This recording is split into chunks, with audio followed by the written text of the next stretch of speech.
Good day to brew, baby. What is up, YouTube? It's your boy Millsy, my hometown commander, back for another episode of Millsy Brews, the show where I take my first pass at the commander in front of us on a budget on my quest to brew the magic world. You know the motto, baby. It's ABB, always be brewing, and that's what we're back to do today. That deck list is going to be down in the description for you below. As well as I'd really appreciate if you could interact with the video, like, comment, subscribe, consider checking out the things in the description, and if you want to see any commanders, drop them down in the comment section below. Today, we're going to do a commander that I've been requested once or twice, and truthfully, I've thought about doing once or twice before, and finally decided to take care of it this week with Halloween. Of course, zombies, right? A very popular Halloween trope. And so I thought, instead of just going back to the Well of Wilhelt, and that kind of got out of the way right a week or so ago with the Secret Scare, Secret Lair, I decided to take a look today at Grimgrin Corpseborn, a 5-mana 5/5 Dimir zombie warrior. Grimgrin enters tapped and doesn't untap during your untap step. The only way to do that is going to be to sacrifice another creature to untap Grimgrin and put a counter on it. And whenever he attacks, you're going to destroy target creature defending player controls and then put a counter on Grimgrin.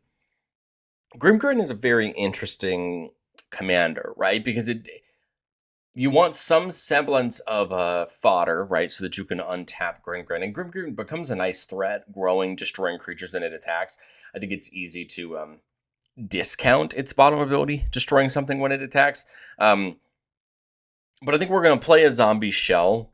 There's some key combos that you're going to kind of want to see, or you're going to see very often with Grimgrin. We're going to talk about. That's one of the real ways the deck's probably going to look to win. Grimgrin's very interesting in that sense because I think it's a teeny bit more reliant on the combo than a commander like Wilhelt or, a graveyard-based zombie deck like Geese and Geralf, right? So I think you kind of have some of that comes with the territory. My hope is that we can have a ton of fun, take a look at it, and have some fun with some zombies. But I'd love to say a quick thank you to the channel members. Thank you so much for supporting the channel. If you're interested in seeing all the videos just a little bit earlier for just $1 a month to support the channel, consider checking that out down below for me. Well, all right. Zombies are an awesome archetype, and there's a lot of really great creatures that are in our Dimir, colors here for zombies. You've got a planeswalker like Liliana that can make you a zombie on her +1 and mill 2 cards. If you want to look at it minimally, this is really nice because then you can get a zombie every turn, right? Meaning you can untap Grimgrin. She also allows you to use that -3 to bring zombies back from the graveyard and that nice one-sided board wipe. Cemetery Reaper just buffing all other zombies. And you can exile a creature card from a graveyard to make a zombie token. Big thing to note, right, about an ability like that is it doesn't have to be our graveyard, right? So you can hit your opponent's graveyards and pull cards out that way. Cleaver Scab's going to let you sacrifice another zombie to make 2 tokens that are a copy of that.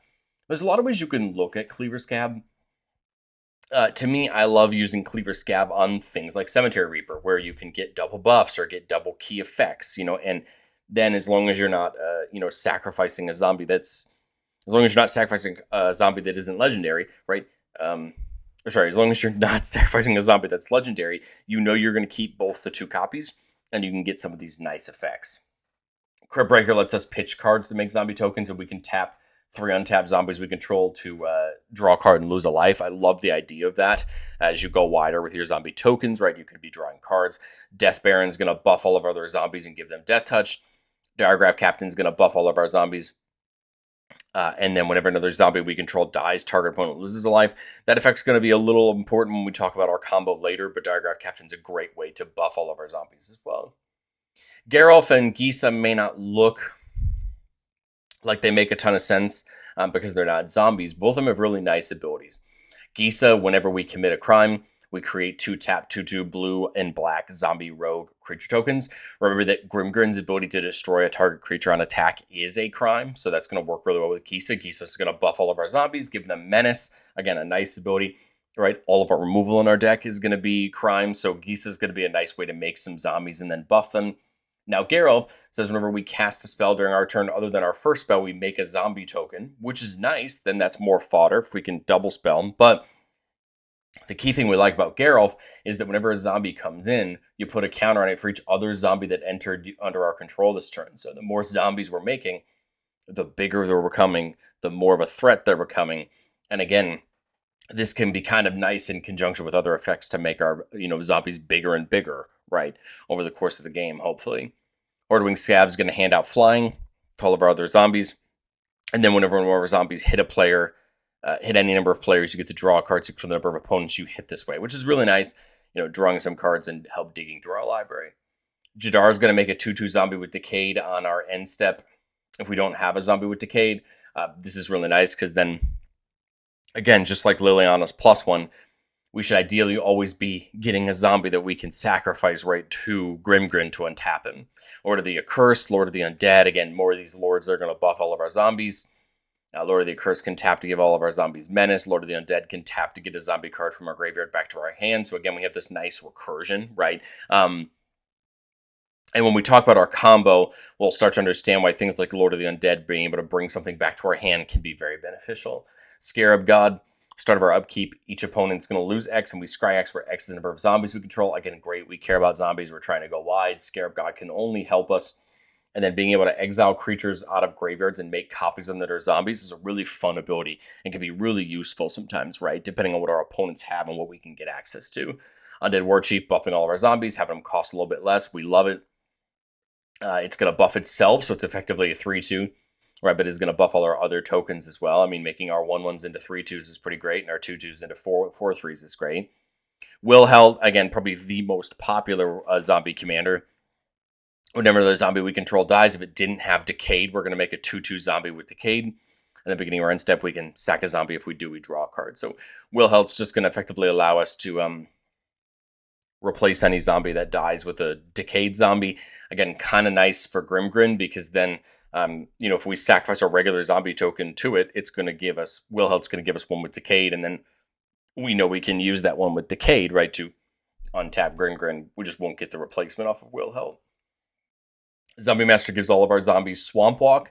Not a terrible ability to have, especially if you have opponents that are playing swamps, but it does give all of our zombies the ability to regenerate, effectively meaning the next time it would take damage, enough damage to kill it, or the next time it would be destroyed, you just don't destroy it. So it's a really nice ability and can protect really Grimgrin and everything else.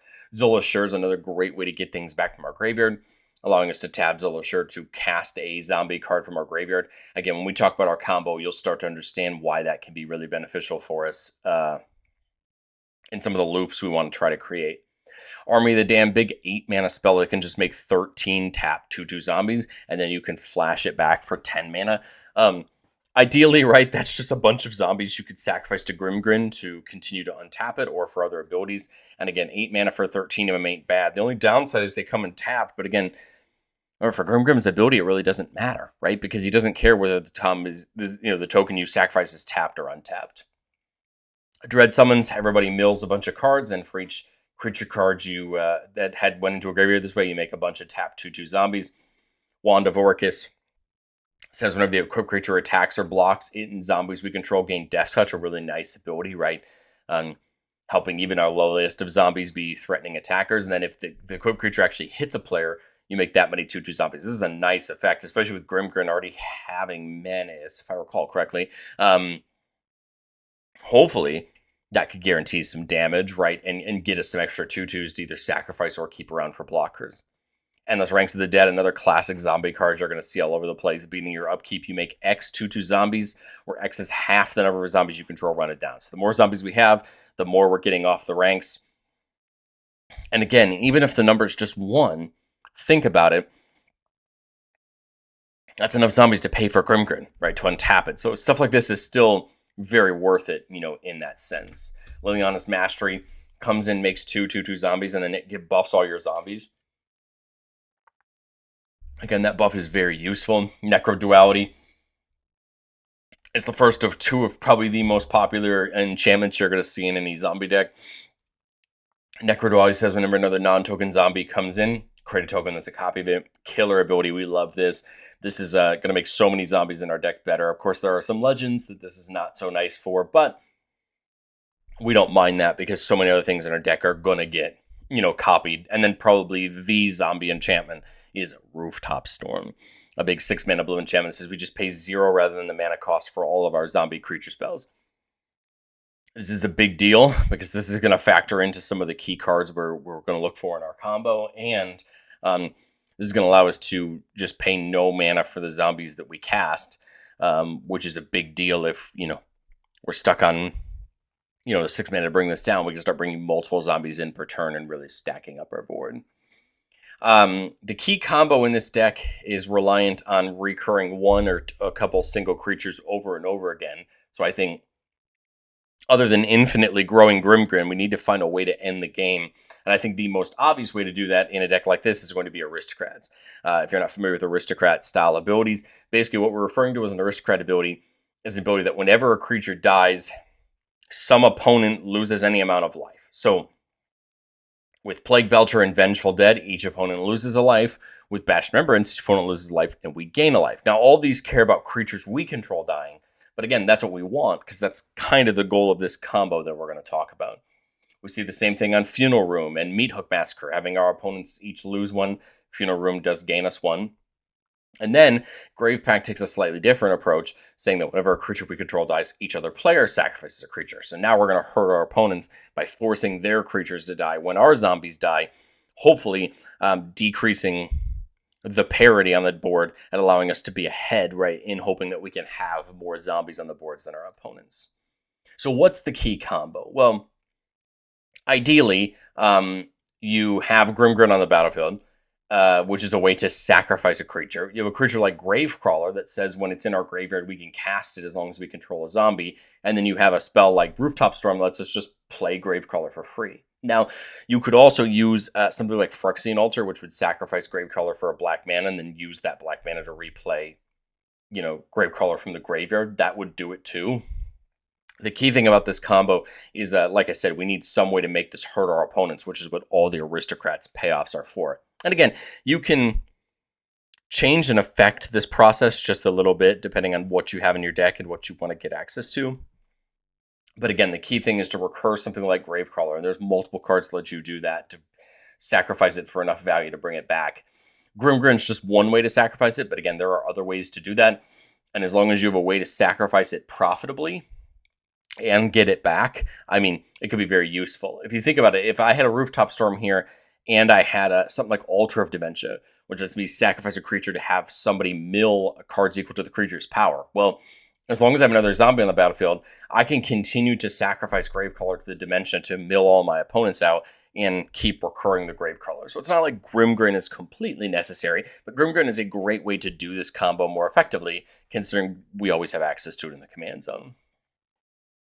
But I've said it before on the show, and I'll say it again. No deck's ever complete. This is my first shot at Grimgrin, and I think going into testing, I think the idea of an effect like Entomb makes a ton of sense. Go get the Gravecrawler, dump it into your graveyard. There's multiple cards that do this. Entomb, Unmarked Grave, Buried Alive. I think we have Buried Alive in the list. I think I have Unmarked Grave in the list. If I don't, it would be another card to look at alongside this one, where you'd go get that Gravecrawler in the graveyard immediately, so you can start reusing it. Because I think one of the nice ideal loops with Grimgrin is sacrifice Gravecrawler to Grimgrin to untap it, recast it back out of your graveyard, right? So then you always have an access to it to untap Grimgrin, right? It's just when you add these other pieces, right, that combo gets even better. Empty the Library can allow you to sacrifice your zombie tokens. Well, you sacrifice any number of zombies, but traditionally you're probably going to want to use tokens for it to go get key zombies out of your deck. And then we could look at things like Gleaming Overseer or Eternal Skylord, these zombie creatures that come in a mass and then give your zombie tokens certain abilities. Those could be useful, right, if we find ourselves going pretty wide on our zombie tokens. But let's do what we love to do on the channel the most and get into our playtests. Remember, the goal of playtests on our channel is not to find magical Christmas land. It's not just to show off all our best plays, but to get in some gameplay scenarios and kind of understand what hands are we looking to keep and how we're going to set our game plan up. So here I've got a 3-lander with 2 mana rocks, which is great, right? Grimgrin's 5. We see Zillashur, which is great, and then Phyrexian Arena. This is going to help us dig. Zillashur can help us get key things back from our graveyard, right? And now we know we're kind of seeing the pieces we want to see, right? We just got to kind of build our way up. So here we see Wilhel. Again, great once we can start sacrificing things. I like Talisman. That puts me at 3 mana. I almost just like the Bastion. The Bastion makes a human soldier, which is not a zombie. But remember, Grimgrin doesn't have to sacrifice the zombie to untap itself. It just has to sacrifice a creature. So there's a couple of things we could look to do here. I mean, we could get the arena in just to start drawing more, digging more. That is almost my thought here. it plus like Zola Sure, just so that way we can start again on our next turn digging some more, finding some more lands. So now we're at 6 mana, right? I mean, I like the idea of even like Grimgrin plus the Gravecaller. Remember, the Gravecaller can allow us to pitch cards to make zombies. And again, remember that if we pitch a zombie, we can play it out of our graveyard with Zola Sure. So you can start to see these nice value engines there. Remember, Grimgrin would come in tapped. So I think sometimes before our turn, we would just, sack the human to untap and put a counter on it, and that would trigger the bastions. Now we'd come to our turn, you lose another life off the arena. We've got 6 mana. We see the Cleaver Scab, pretty nice. Death Baron. Another fun thing with Cleaver Scab, if I use Cleaver Scab to, let's say, sacrifice something like Death Baron to get 2 copies of it, well, then Zola Sure can cast it back out of my graveyard, and I could sacrifice it again, right? So you could start to see these value loops showing their way up. I love the idea of something like Will Help, because then when I make this 2/2 zombie off of Crypt Breaker, if I want to sacrifice it to Grimgrin, then I can get the Decayed, and I'm starting to get some value. So I think I would probably pitch something like the Death Baron to Crypt Breaker to make that zombie. And then now, right, I'm going to end up, before my next turn, right, sacking into Grimgrin to untap it. But that's going to make me a Decayed zombie, right? And now I have that Decayed zombie to, right, untap Grimgrin. But again, now the nice thing is that I can, use Zola Sure to get this Death Baron back, right? Now they're all getting the buffs. You could get the Cleaver Scab in this turn to start doing the Scab thing next turn. You could also get like Diregraph Colossus in. You'd almost, if you want to do Colossus, you'd do that first, so you'd get the token off of casting the Death Baron. Then you could again sack that token to Grimgrin to get the Decayed zombie, right? So now you can start to see these kind of lines start gelling together. We may not have the cool Gravecrawler combo, but we're starting to see these rudiments start to take place of putting pieces in and kind of allowing them to work together, right, to start getting our value engine set up. Let's get into playtest number 2 here. Keeping a 4-lander with Crowded Crypt. So there's our 5th mana source. The Deadly Dispute can sack a creature to draw a couple cards, and then Pongifies for some removal. Well, there we go. We start with the Gravecrawler. Not bad. Remember, Gravecrawler cannot block. I think it's just the island. I think we can just hold up Pongify. You could sack it there to the Deadly Dispute if you want to. But I think I'm okay to just get the Crowded Crypt in. Here we're going to sack the Fabled Passage for a swamp. Remember, the swamp's going to come in untapped because we have 4 more lands.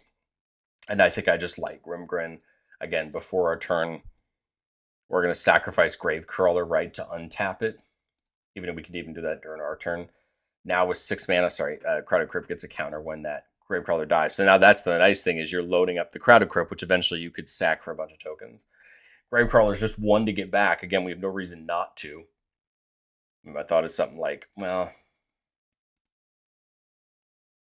okay, Gravecrawler back. I've got 5 mana left. I want to do Scarab, but I don't think it's going to be as much as I want it to be. Guess we could dig off Preordain, see what we get. Love the idea of the Grave Pact. That's really going to help us out. I think that's going to help us out a ton. We have what? I think we just barely have enough mana, right? Because we use this for Gravecrawler, this for Preordain. That's 1, 2, 3, 4. So play the Pact, and again, sack this to Grimgrin either now, if we want to, like obviously attack right first. We can either do it on our turn if we want to use this Grave Pact offensively, or if we want to use it defensively, wait till an opponent's turn. Again, sack it, untap the Grimgrin. Now you have the Grave Pact go off, right? Forcing all of our opponents to sacrifice a creature. Again, the point is trying to use it to our benefit. Get the Gravecrawler back. 5 mana. Arcane Signet. 4 mana. I mean, I could draw a couple with Distant Melody. Do I dispute the Gravecrawler because I can get it back? I can get it back with the treasure from this Deadly Dispute, is my thought. Right, and that also puts another counter on there. And then Zola Sure, right, so I can continue to cast Gravecrawler out of the graveyard no matter what. Again, right, before our turn, sack him, boom. there's the trigger to untap Grimgrin. Also, the really fun thing now is if I just had a bunch of black mana, I could just keep sacrificing this Gravecaller to Grimgrin and casting it back out of my graveyard, and I'm going to keep triggering the Grave Pact. This is the other way that these Aristocrat abilities really work out, is because now you have these death triggers you're just looping. You're building up the Crowded Crypt, you're building up Grimgrin, and now you're forcing your opponents to lose their creatures, right? Because of the Grave Pact, and that can be really nice as well. I think we set up a decent engine there. The nice part is even if they get rid of Grimgrin, this can still work as long as we have a zombie. If uh, somebody kills, let's say somebody kills everything, well, you could just crack the Crowded Crypt, get a bunch of the zombies back, and then you can get Gravecrawler and Grimgrin back from there. But again, I think you can start to see that loop with Gravecrawler start to go. I think you can also just see why Rooftop Storm is so good with that, right? In allowing you just to free cast it, free sack it, and get it back as many times as you want. Here I've got a 2-lander, but we see a Talisman and a Soul Ring, so we're going to have a lot of mana to start pretty darn quickly. Soul Ring's just one of those cards that can propel you very quickly, as this is a turn 2 Grimgrin if we want it. Just remember that I just currently have no way to untap it. I think it's worth getting in. Oh, we're missing the second black source for Gisa, otherwise it would probably be pretty good. There's the Belcher. When it enters, we got to put 2 -1/-1 counters on a creature we control. And then whenever a zombie we control dies, each one loses a life. I always feel like I have to put it on the Belcher. Get Greaves in on Grimgrin. I guess I could sack the Belcher to Grimgrin to untap it. And again, I could potentially get it back with something like Victimize is my thought. And then come into our turn. There's our second black source in the Crowded Crypt. That's just going to take a minute, right? That's 1, 2, 3, so I'd have 4 mana now. I think we just have to wait, unfortunately, because now this turn, now we could get something like Gisa down. And this is important because if we didn't attack with Grimgrim then last turn, now we can attack with him and destroy that permanent, get that crime and get the zombies, right? Otherwise, we'd have to wait a turn, right, or find something else to sacrifice. But again, I think you can start to see where Geese is really nice with Grimgrin, because then you're making those zombies every turn that are going to sacrifice to Grimgrin, right, to continue to untap him. And then as you come to the next turn, I mean, let's just say we did that, so Grimgrin gets untapped. 4, 5, 6, 7, 8. I mean, you have enough mana for Army of the Damned if you want to. And remember, they're going to get buffed off of Gisa. So, I mean, you could just do this. You're going to make the 13. Sack the other one from Gisa last turn to untap this. Attack. You get 2 more zombies. And now if your opponents don't wipe the board, you just got an army of zombies, ready to go with Menace. I know that's a little bit more reliant on your opponents not having the removal. But I think it's important to see the world where, what's my line if my opponents don't have removal, and how do I set that up? How do I make it happen? Here, 3-lander with, there's the Bastion, there's Zombie Master, we see Cleaver Scab, we see Geralf. I don't mind this one. I mean, we're a couple lands away from Grimgrin, but I don't think we have a mind as long as we have a way to set up. And there's not a bad way to set up in Dreadhorde Invasion. So at the start of our turn, we're going to amass 1s. We get a zombie army token if we don't have one with a counter on it, or if we already have an army, we put a counter on it. And it says whenever a zombie with power 6 or greater attacks, it gains lifelink until end of turn. I think I like the Geralf here. This turn we'll lose a life, another amass. Cleaver Scab. I don't really want to scab the army because that's not really worth it. But I mean, you could even scab something else depending on what you find. This turn, another one here. Grimgrin. We need to double spell, ideally. It looks like it'll be next turn. Coming to this turn, I'd say on the end step before my turn, I'd sack the army.